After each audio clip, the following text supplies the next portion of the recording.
পাক দবার আওয়াজ দিয়ে দেন সুবহানাল্লাহ। যে পথের ঠিকানা দিয়ে দেন ও পথ খুঁজতে হয় না, পথ তোমাকে ডেকে নেবে, তুমি আসতে শুরু করে দাও। আল্লাহু আকবার, ইয়া রাসূলুল্লাহ, শানে আউলিয়ায়ে কেরাম জিন্দাবাদ, কারামতির 14তম গদিনশীন ছোট হুজুর পাক কিবলা নারায়ে তাকবীর। সুবহানাল্লাহ। ইবনে হযরতে সরকার গোলাম আলী দস্তগীর পীর রহমাতুল্লাহ আলাইহি আপনি হাঁটতে শুরু করলেন তো মনে হতে আছে যেন সুবহানাল্লাহ ইবনে আপনার জন্য পথকে ছোট করে দেওয়া হয়েছে। এই আমার প্যারা, আপনি বাড়ার সরজমিন আসলেন, এই বাড়ার সরজমিনে এসে আপনি দ্বীন ইসলামের প্রচার করবেন, কিন্তু আপনার জবান তো ফারসি, এখানকার লোক আপনার কথা বোঝে না, আপনি এখানকার লোকের কথা বোঝেন না, আপনি কি করে বোঝাবেন?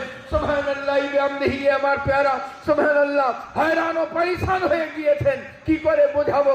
সুবহানাল্লাহ এমন টাইমে আল্লাহর দরবারে হাত উঠালেন, রব্বুল আলামিন তুমি গফফার, তুমি সত্তার, আমার জবান ফারসি, আর এরা অন্য ভাষা বলে, আমি অন্য ভাষা বলি, আমি এদেরকে কি করে দ্বীনের প্রচার করব? তোমার নবী পাঠিয়েছেন, তোমার নবীর রাজ রক্ষার্থে আমার জবান আর এদের জবানের মধ্যে সরলতা এনে দাও। বলা ছিল কে সুবহানাল্লাহ একজন লোক এসে বললে, এই বাবা তোমাদের বাড়ি কোথায়?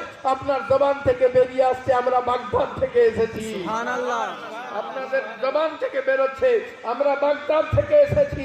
এ আমার প্যারা সুবহানাল্লাহ বিহামদিহি আল্লাহ গানি, বুঝা গেল কে আল্লাহর ওয়ালি আল্লাহ পাক সুবহানাল্লাহ, যাদের যে সব ওলিদেরকে আপনি নিজে পাঠিয়ে থাকেন বিভিন্ন দিকে, আপনার হযরতে রাসূল পাক সাহিবে লাউলাক যখন আপনি পাঠিয়ে থাকেন তখন আপনাকে আর সুবহানাল্লাহ লোকের কথা ভাবতে হবে না, ভাষার কথা ভাবতে হবে না, রাস্তার কথা ভাবতে হবে না, আপনাকে সমস্ত ঠিক আল্লাহর তরফ থেকে জুগিয়ে দেওয়া হবে। সুবহানাল্লাহ আমার প্যারা, আপনি এখানে আসলেন, এসে দ্বীন ইসলামের প্রচার করলেন, আপনার শান কিরকম, আপনার মর্তবা কিরকম?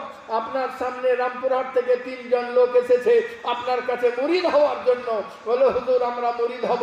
হুজুর বললেন তোমার নাম কি? একজন বলল আমার নাম হলো অমুক। আরেকজনকে জিজ্ঞাসা করলেন তোমার নাম কি? বলে আমার নাম অমুক। আরেকজনকে জিজ্ঞাসা করলেন তোমার নাম কি? ও বললে আমার নাম শামসুদ্দিন। আর যেমনই বলা ওনার মুরিদের নাম শামসুদ্দিন ছিল, ওই শামসুদ্দিনকে মনে পড়ে গেছে। আপনি দেখতে আছেন শামসুদ্দিনের জানাজা তৈরি হয়ে আছে, কেহ নামাজ পড়াতে যায় না। আপনি কাজ করলেন তো সুবহানাল্লাহ শামসুদ্দিন রহমতুল্লাহ আলাইহি আপনি বলেছিলেন যে আমাকে সরকার গোলাম আলী দস্তগীর এসে যদি আমার জানাজা পড়ায় তবেই পড়ায়ও, না হলে আমার জানাজা ফেলে রেখে দিও, আমার জানাজা পড়ায়ও না। আপনি মুরিদদেরকে বললেন তোমরা বসো, একটু পরে এসে তোমাদেরকে মুরিদ করছি। আপনি ঘরের ভিতরে ঢুকলেন, তালা লাগালেন, সুবহানাল্লাহ আপনি ঘরে খিল মারলেন, খিল মেরে আপনি সুবহানাল্লাহ চলে গেলেন লালবাগের সরজমিন, জোরে পড়তে হবে সুবহানাল্লাহ। লালবাগের সরজমিনে জানাজা পড়ালেন, জানাজা পড়িয়ে তারপরে আসলেন, এসে এদেরকে মুরিদ করলেন। এরা বললে হুজুর আপনি তো ঢুকলেন ঘরে শুকনো শুকনো, আপনার জামা ভিজা, আপনার চেহারার ভিতরে মলিনতা, ক্রন্দনের ভাব, দুঃখের ছাপ, কারণটা কি? আপনি বলতে আছেন দুঃখের ছাপ আমার এই জন্য যে তুমি যখনই তোমার নাম বললে আমার নাম শামসুদ্দিন, তখন আমার মুরিদ শামসুদ্দিনকে মনে পড়ে গেছে। আমার শামসুদ্দিন কসম খেয়ে নিয়েছে আল্লাহর নামে যে আমার পীর যদি আমার জানাজা না পড়ায় তা আমার জানাজা কেউ পড়াবে না, লাশ ফেলে দিবে। আমি আর থাকতে পারি নাই, ওখানে চলে গিয়ে জানাজা পড়িয়ে আসছে। সুবহানাল্লাহ, সুবহানাল্লাহ, আল্লাহু আকবার, আল্লাহু আকবার, ইয়া রাসূলুল্লাহ, সুবহানাল্লাহ, সুবহানাল্লাহ। এহেন দরবারে আপনি এসে উপস্থিত হয়েছেন, সুবহানাল্লাহ বিহামদিহি।